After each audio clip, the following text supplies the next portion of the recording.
안녕하세요. 삶의 지혜와 깊은 영감을 나누는 시간입니다. 혹시 여러분의 삶이 하나님을 위해 귀하게 쓰임받기를 소망해 본 적 있으신가요? 여러분을 통해 하나님의 놀라운 능력이 나타나기를 간절히 바라고 계신가요? 오늘은 바로 그 마음에 대한 응답을 함께 찾아보고자 합니다. 오늘의 이야기가 여러분의 마음에 깊은 울림을 준다면 이 은혜로운 메시지가 더 많은 이들에게 닿을 수 있도록 공유해 주시고 저희 채널과 동행하며 영적인 여정을 함께해 주시기를 바랍니다. 여러분의 삶에 하나님의 크신 평안과 축복이 가득하기를 먼저 기도합니다. 우리가 하나님의 손에 들린 강력한 도구가 되기 전에 반드시 거쳐야 할 과정, 경험해야 할 시간이 있습니다. 오늘은 구약시대의 위대한 선지자 엘리야의 삶을 통해 그 비밀의 문을 열어보려고 합니다. 그의 삶 속에는 오늘을 살아가는 우리를 위한 하나님의 놀라운 계획과 지혜가 숨겨져 있습니다. 먼저 잠시 함께 기도하겠습니다. 거룩하신 하나님 아버지, 이 시간 당신의 귀한 말씀을 펼칩니다. 모든 영광과 존귀와 찬양이 오직 주님께만 있음을 고백합니다. 지금 이 순간 우리의 영적인 눈을 열어주시어 당신의 살아있는 말씀을 밝히 보고 깨닫게 하옵소서. 예수님의 이름으로 기도드립니다. 아멘. 엘리야가 살았던 시대를 먼저 이해할 필요가 있습니다. 당시 이스라엘은 남과 북으로 분열된 상태였습니다. 엘리야가 활동했던 북이스라엘은 영적으로 가장 어두웠던 시대였습니다. 무려 19명의 왕이 있었지만 놀랍게도 그들 모두가 하나님 보시기에 악한 왕이었습니다. 한 명의 예외도 없었습니다. 상상해 보십시오. 나라 전체를 이끄는 지도자들이 모두 하나님을 등지고 타락의 길을 걷는 시대에 산다는 것이 어떤 느낌일지를 말입니다. 특히 엘리야 시대의 왕은 그 악명 높은 아합이었고 그의 곁에는 바알 숭배를 이스라엘 전역에 퍼뜨린 왕비 이세벨이 있었습니다. 북이스라엘은 그야말로 흑마술과 우상 숭배의 소굴이 되어버렸습니다. 이세벨이 들여온 바알신은 가나안 땅의 최고신으로 여겨졌고 무려 70여 개의 다른 신들의 아버지라고 불렸습니다. 바알 숭배는 단순히 다른 신을 섬기는 것을 넘어 악마적인 의식과 연결되어 있었습니다. 성적인 타락, 끔찍한 폭력, 끝없는 탐욕, 심지어 자녀를 제물로 바치는 인신 제사까지 서슴지 않았습니다. 온 나라가 혼돈과 타락의 늪에 깊이 빠져 있었습니다. 엘리야는 바로 그처럼 절망적인 시대의 한복판으로 걸어 들어갔습니다. 이 이야기는 수천 년 전의 낡은 기록이 아닙니다. 사도 바울이 디모데후서 3장에서 묘사한 마지막 때의 모습은 놀랍도록 오늘날 우리가 사는 세상과 닮아 있습니다. 너는 이것을 알라 말세에 고통하는 때가 이르러 사람들이 자기를 사랑하며 돈을 사랑하며 자랑하며 교만하며 비방하며 부모를 거역하며 감사하지 아니하며 거룩하지 아니하며 무정하며 원통함을 풀지 아니하며 모함하며 절제하지 못하며 사나우며 선한 것을 좋아하지 아니하며 배신하며 조급하며 자만하며 쾌락을 사랑하기를 하나님 사랑하는 것보다 더하며 경건의 모양은 있으나 경건의 능력은 부인하니 이 같은 자들에게서 내가 돌아서라. 이 말씀은 마치 오늘날 우리 사회의 모습을 비추는 거울과도 같습니다. 우리는 배움의 기회는 넘쳐나지만 진리의 지식에는 이르지 못하는 시대를 살고 있습니다. 이런 혼란 속에서 하나님께서는 과연 우리를 통해 어떤 일을 하실 수 있을까요? 엘리야 시대보다 더하면 더했지 덜하지 않은 이 시대에 하나님은 바로 당신을 통해 이대한 일을 행하기 원하십니다. 열왕기상 17장 1절을 보겠습니다. 엘리야는 이 칠흑 같은 어둠 속으로 하나님이 주신 권위를 가지고 담대하게 등장합니다. 길르앗에 우거하는 자중에 디셉 사람 엘리야가 아합에게 말하되 내가 섬기는 이스라엘의 하나님 여호와께서 살아계심을 두고 맹세하노니 내 말이 없으면 수년 동안 비도 이슬도 있지 아니하리라 하니라. 이 짧은 한 구절에는 엄청난 의미가 담겨 있습니다. 첫째, 그의 이름 엘리야입니다. 엘리는 나의 하나님을, 야는 여호와를 의미합니다.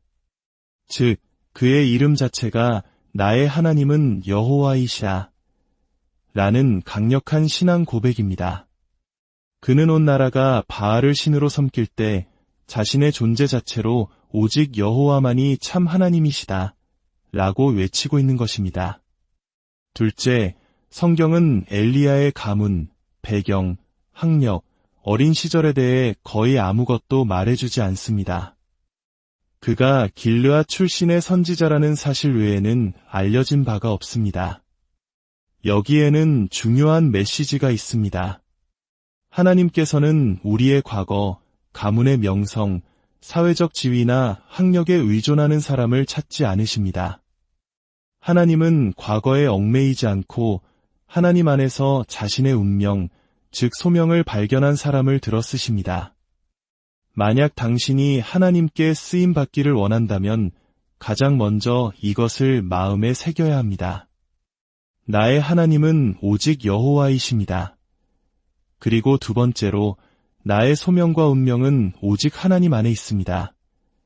이것이 바로 엘리야의 영입니다. 엘리야의 영은 사람들과 나라를 향해 그들을 위한 하나님의 계획과 운명을 선포하는 기름 부음입니다. 당신이 먼저 하나님이 주신 당신의 소명을 발견할 때 비로소 다른 사람들이 그들의 소명을 찾도록 도울 수 있습니다. 셋째, 엘리야는 내가 섬기는 이스라엘의 하나님 여호와께서 살아계심을 두고 라고 선포합니다. 그는 하나님을 과거의 신, 박제된 신이 아니라 지금도 살아 역사하시는 스스로 있는 자, I am으로 선포하고 있습니다. 이것이 바로 시작입니다. 하나님은 숨어있는 그리스도인을 사용하지 않으십니다. 나의 하나님은 여호와이시며 내게는 하나님이 주신 소명이 있고 그분은 지금도 살아 역사하신다. 고 담대히 선포하는 사람을 찾으십니다. 그는 홀로 섰습니다. 돕는 사람도 조수도 없었습니다. 그러나 그는 두려워하지 않았습니다. 그는 하나님의 대사였기 때문입니다. 그런 후에야 그는 예언적인 선포를 합니다. 내 말이 없으면 수년 동안 비도 이슬도 있지 아니하리라. 얼마나 엄청난 믿음입니까? 이것이 바로 믿음의 사람입니다. 이러한 사역은 인간의 노력으로 성취하는 사역이 아니라 하나님으로부터 부여받는 사역입니다. 오늘날 많은 사역들이 인간의 계획과 노력으로 성취됩니다. 신학교에 가고 지식을 배우고 여러 활동을 통해 무언가를 이룹니다. 하지만 성취된 사역은 오래가지 못합니다. 그러나 하나님으로부터 받은, 즉 부여받은 사역에는 미래가 있습니다. 골로새서 4장 17절은 말합니다. 아키뽀에게 이르기를 주 안에서 받은 직분을 삼가 이루라고 하라. 받은 직분입니다. 하나님께 부름받고 사역을 받은 사람들은 두려움 때문에 후퇴하거나 넘어지지 않습니다. 그들은 지옥의 문을 향해 담대히 행진하며 영혼을 구원하고 승리하며 흔들리지 않습니다. 자신의 부르심, 즉 소명을 알기 때문입니다. 자, 이제 엘리야의 여정에서 가장 중요한 첫 번째 단계가 시작됩니다. 열왕기상 11곱장 2절과 3절입니다. 여호와의 말씀이 엘리야에게 임하여 이르시되 너는 여기서 떠나 동쪽으로 가서 요단 앞 그리 시냇가에 숨고 놀랍지 않습니까? 아합 왕 앞에서 그토록 담대하게 하나님의 심판을 선포한 위대한 선지자에게 하나님께서 주신 첫 번째 명령은 가서 숨으라는 것이었습니다. 이것이 하나님의 방식입니다. 때로 하나님의 방법은 우리의 이성으로는 이해하기 어렵습니다. 예레미야 10장 23절은 여호와여 내가 알거니와 사람의 길이 자신에게 있지 아니하니 걸음을 지도함이 걷는 자에게 있지 아니하니이다. 라고 말합니다. 우리는 스스로의 길을 이끌 수 없는 존재입니다. 그래서 하나님의 음성을 듣는 법을 배워야 합니다. 하나님은 엘리야에게 그리 시냇가로 가라고 하십니다. 그리디라는 단어는 단절, 고립, 잘라내는 장소를 의미합니다. 그곳은 세상과의 연결을 끊고 오직 하나님과만 홀로 마주하는 고독의 장소입니다. 주말에 잠시 머무는 곳이 아닙니다. 하나님은 그곳에 가서 살라고 명령하십니다. 하나님께서 당신을 위대하게 사용하시기 전 가장 먼저 당신을 이끄시는 곳이 바로 이 그리 시냇가입니다. 그곳은 하나님께서 우리의 삶에 불필요한 나쁜 습관들, 세상적인 속박들을 잘라내시는 영적인 수술실과도 같습니다. 우리 안에 남아있는 과거의 상처와 옛 사람의 모습을 벗겨내고 오직 주님만을 기다리며 그분의 음성에만 귀 기울이도록 훈련하시는 곳입니다. 시편 27편 14절은 말합니다. 너는 여호와를 기다릴지어다 강하고 담대하며 여호와를 기다릴지어다. 그리든 바로 이 기다림의 장소입니다. 눈물과 외로움의 장소이기도 합니다. 그러나 바로 그곳에서 하나님은 우리의 마음을 강하게 하십니다. 그곳에서 어떤 일이 일어났습니까? 하나님은 까마귀들을 명령하여 아침에도 떡과 고기를, 저녁에도 떡과 고기를 가져다 주게 하셨습니다. 가장 부정한 새로 여겨졌던 까마귀를 통해 하나님은 초자연적인 방법으로 그를 먹이셨습니다. 엘리야는 그 고립된 곳에서 인간적인 방법이 아닌 오직 하나님만을 의지하는 법을 철저히 배우고 있었던 것입니다. 그러나 이야기는 여기서 끝나지 않습니다. 얼마 후 엘리야가 의지하던 시냇물이 말라버렸습니다. 그가 선포했던 가뭄이 이제 그 자신에게도 영향을 미치기 시작한 것입니다. 이것이 우리가 겪는 두 번째 단계입니다. 바로 마른 시냇물을 대하는 법을 배우는 것입니다. 하나님의 능력을 받기 원한다면 우리는 반드시 마른 시냇물을 다루는 법을 알아야 합니다.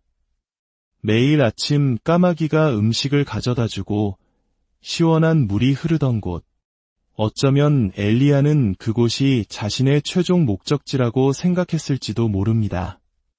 그러나 모든 것이 변했습니다.